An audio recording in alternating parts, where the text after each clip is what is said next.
Fala moçada, beleza? O Matheus aqui da Boommaster e nesse vídeo nós vamos falar da cria e recria e qual o melhor sistema, beleza? Antes de mais nada, pessoal, eu espero que você se inscreva no canal aí, porque qualquer inscrito aqui é muito valioso para nós, porque somos um canal pequeno, né? Outra coisa, eu gostaria que vocês me respondessem aqui no comentário se você é criador ou ainda pretende se tornar ainda um pecuarista, beleza? Boommaster BR, o seu canal de informações de pecuária do YouTube. Então, moçada, nós vamos começar pelas definições. Vamos definir o que é cada uma das duas, beleza? É importante, moçada, definir, porque eu sei que existem muitas pessoas que vêm até o canal que pretendem iniciar ainda na pecuária e não tem experiência prática nenhuma. Ainda está na fase ali, vamos dizer assim, de juntar informações, beleza? Então, vamos lá. Pecuária de cria. O que é o pecuarista de cria? O pecuarista de cria é aquele pecuarista que cria bezerros. Não, cria não. Ou melhor, que produz bezerros.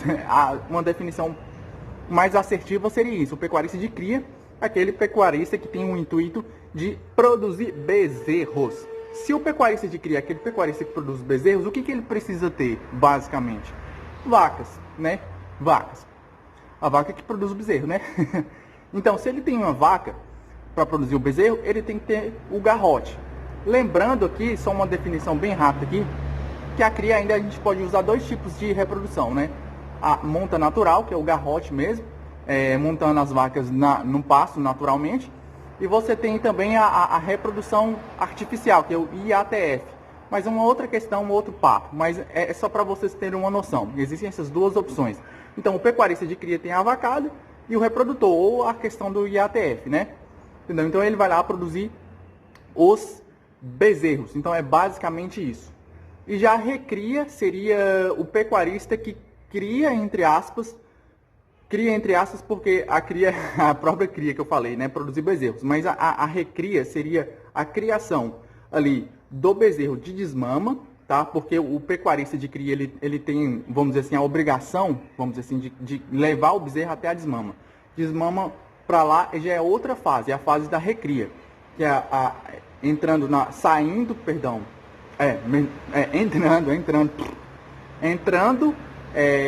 desmama e saindo na fase de finalização, que seria a engorda, beleza? E essa é a fase de recria. Engorda também pode ser também a fase de reprodução, se for o macho, né, para quem quer produzir reprodutores, ou matrizes, entendeu? Então a recria é desmama até a fase de finalização, ou para abate, né, para engorda, para outra fase que é a engorda, ou para virar matrizes, no caso das fêmeas, ou para virar reprodutor. Então essa é a recria, beleza? Espero que tenha entendido, né, essas duas fases aí. Então, Matheus, qual é melhor? O vídeo em questão aqui é falando sobre isso, né? Qual é o melhor sistema? Mas na verdade eu acho o seguinte, moçada, tudo tem vantagens e desvantagens. Vocês concordam comigo? Eu acho que sim, né? Então, eu acho que duas coisas que eu acho que você tem que levar em consideração. Primeiro, é uma questão de preferência mesmo. O que você gosta mais, entendeu? Isso você tem que levar em consideração. Outra coisa é o estudo e análise mesmo, especificamente do seu caso. Aí, o que adaptaria melhor para você? O que seria mais interessante para você num determinado momento? Entendeu? Então, tudo uma questão de análise. Eu acho que não dá para afirmar assim, recria é melhor ou cria é melhor. Eu acho que tem muitas variáveis que você tem que levar em consideração, né? Então, vamos falar sobre isso também. Então, na cria, vamos falar um pouco da cria. Existem algumas coisas que você tem que levar em consideração na cria. O que é que você tem que levar em consideração? Duas coisas de uma maneira geral, né? A vacada e o seu reprodutor, se você optou pelo sistema de monta natural, é claro. A vacada tem que ser uma vaca de qualidade, né? Você não pode colocar uma vacada mais fraca, se você quer produzir um bezerro bom. O reprodutor nem se fala então, né?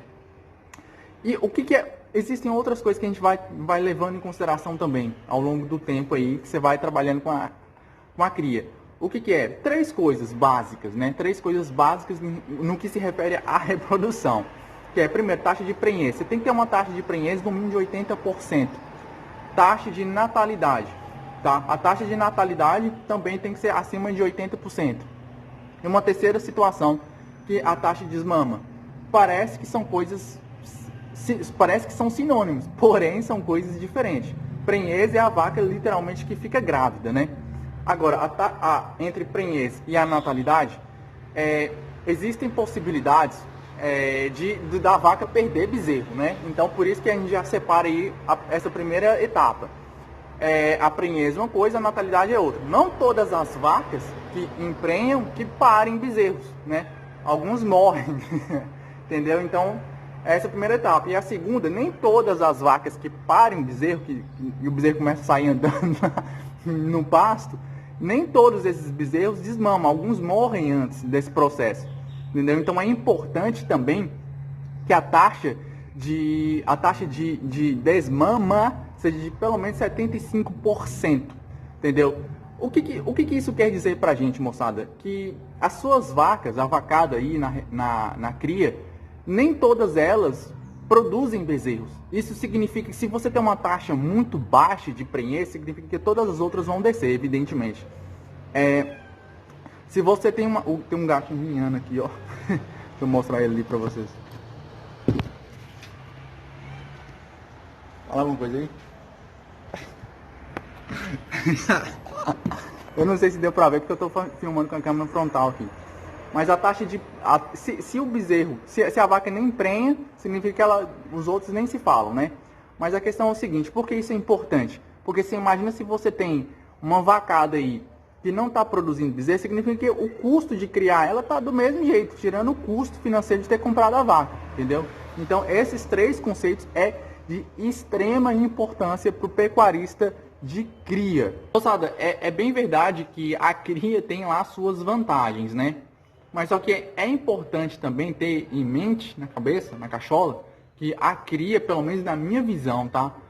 Que a cria dá mais mão de obra, dá mais trabalho, entendeu? Isso pra mim é um pouco claro. Não sei se você que é criador aí concorda comigo. Se sim, você fala assim, sim, eu acho. Se não, eu acho que você fala assim, ah não, eu acho que recria dá mais trabalho. Respondem aí pra mim. Moçada, eu até fiz um vídeo também falando como multiplicar o seu capital com vacas paridas. Eu vou deixar nos cards aqui. O primeiro aí que vai aparecer, vocês vão lá. Mas assiste o vídeo aí até o final, né? Você não vai deixar de terminar de assistir o vídeo aqui, não, né? Mas depois você vai lá. Como multiplicar seu capital com vacas paridas. Eu acho que o vídeo ficou interessante. Então vamos falar de recria, né? Quanto à recria, moçada, eu já ouvi falar aí de muitos pecuaristas que dá para criar mais de 2 bezerros por uma vaca, né? Na cria. Porém, como que a gente vai trabalhar aqui? O dimensionamento aqui tá para a gente fechar o ciclo, né? Que é a recria durante um ano, para produzir 6 arrobas. Lembrando que dá para produzir mais, 7, 8 arrobas. Assim, 8 topzera, muito top. 7 muito bom e 6 a média. Mas vamos agarrar aqui a média, né? Vamos agarrar a média. Então, se eu consigo produzir 2 bezerros por uma vaca, né? Uma vaca de recria, a vaca produz um bezerro, né? Um bezerro. Lembrando que o preço do bezerro, o preço de arroba do bezerro é 30% aí mais ou menos mais caro, né? 30 até 40% mais caro. Significa que o quê? Que na recria você vai produzir mais ou menos ali 0,8% de um bezerro. Por que isso? Porque a gente está levando em consideração, lembra lá atrás do vídeo que eu falei, de 80% de taxa de desmama. Ou seja, você tem que levar isso em consideração. Parece estranho, mas você tem que pegar uma vaca e multiplicar por 0,8 bezerros, né? Porque é a taxa de vamos dizer assim, de apartação dos bezerros, entendeu? E na recria, para mim, tem essa vantagem. Na recria você tem essa vantagem. Porque, tecnicamente, é 100% de produção. Porque a vacada não vai dar 100%. Vocês entendem o que eu estou falando, né? Não são todas as vacas que vão parir, né? Já, tecnicamente, na recria é 100%, né? Se bem que tem taxa de mortalidade também. Mas, na recria, essa porcentagem de produção é maior, né? Então, o que acontece? Uma vaca vezes 0,8 vezes colocar aí um bezerro aí de 6 arrobas e meio, um bezerro de 6 arrobas e meio, você multiplica pelo valor da arroba do bezerro, que é mais caro. Eu não vou colocar o valor aqui não, porque varia muito, né? Conforme o dia aí. Eu não sei quando você está assistindo esse vídeo, mas a gente considera aí mais ou menos de 30% a 40% mais caro do que o preço do boi, né? O valor da arroba do bezerro. Só que o bezerro, na recria, a gente vai produzir 12 arrobas. Porque uma vaca é 2 bezerros. Estão lembrando disso que eu falei? Uma vaca é 2 bezerros. A gente está se agarrando à média. 6 vezes 2, 12. 12 arrobas contra 0,8% de um bezerro, né? Então, a recria, nesse sentido, tem vantagens. Só que a recria também tem desvantagens, né? Qual que é a minha visão da desvantagem da recria? A questão de reposição, né? Para mim é um grande desafio a questão da reposição. Você tem que comprar esses bezerros todos de novo e às vezes você não vai encontrar perto de você a quantidade que você está querendo, a qualidade. Então, para mim a recria tem essa grande desvantagem, a questão da reposição do gado. Moçada, a gente falou de cria e recria. O tema do vídeo foi esse. Porém, é importante também ter em mente que existem pecuaristas que gostam de fechar o ciclo completo, né? Trabalhar, produzir o próprio bezerro, recriar e até engordar. Mas é uma outra questão. Eu não gosto muito dessa visão porque a pessoa, o pecuarista, ele não se especializa em uma coisa. Eu acho, na minha opinião, pode ser que eu mude de opinião mais pra frente, mas eu acho interessante a gente se especializar em alguma coisa, se tornar especialista numa determinada fase. Eu não sei vocês, mas eu acho interessante isso. Mas vamos lá, como eu sempre digo, tudo tem vantagem e desvantagem. A questão da vantagem e do pecuarista que fecha o ciclo completo, cria, recria e engorda, é que querendo ou não, ele depende um pouco menos do mercado externo. Para reposição, por exemplo, ele vai ter que repor as matrizes, né? Às vezes até ele cria as suas próprias matrizes, mas enfim, ele depende menos do mercado em relação a isso. Eu acho isso uma grande vantagem, né? Mas a desvantagem é que ele não necessariamente se especializa em uma fase. Então, moçada, vou ficando por aqui. Espero que tenham gostado do vídeo. Deixa seu like, né? Sabe por que like? É like. Deixa seu like. É o like, né? É porque eu tô falando em português. Eu não... isso aí. Fui. Tchau e obrigado.